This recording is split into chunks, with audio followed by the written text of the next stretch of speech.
meu filho partiu, foi a primeira vez que pensei em desistir, mas desistir nunca foi uma opção para mim. Preciso continuar vivendo para cuidar da minha filha que ainda necessita de mim. No Amar de hoje, vamos conversar com a Carol, que já veio no nosso programa há alguns anos. Ela é mãe da Maria, de 11 anos, e do João, que infelizmente partiu aos 13 anos. Carol sempre foi uma executiva de sucesso e após mudar de carreira decidiu fazer um projeto muito bacana, a Turma do Giló. Hoje ela vai contar como enfrentou os obstáculos da sua vida, sobre seus projetos, como está seguindo em frente.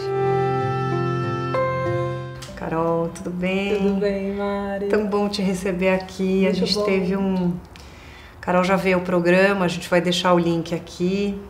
Na época gravamos na tua casa, o João ainda estava aqui.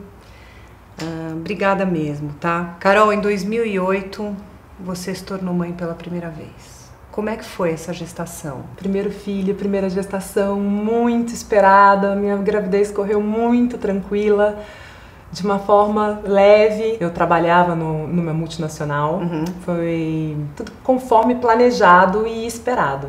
E o parto correu bem ou teve alguma intercorrência? Não, meu parto foi muito tranquilo. Ele nasceu de 39 semanas, conforme esperado. Algum tempo depois do nascimento do João, que diagnóstico vocês tiveram? A gente levou, na realidade, 5 anos para receber um diagnóstico, mas a gente descobriu com 4 meses de vida que ele era uma criança sindrômica. Não sabiam ainda o nome dessa síndrome, mas que ele seria uma pessoa com deficiência.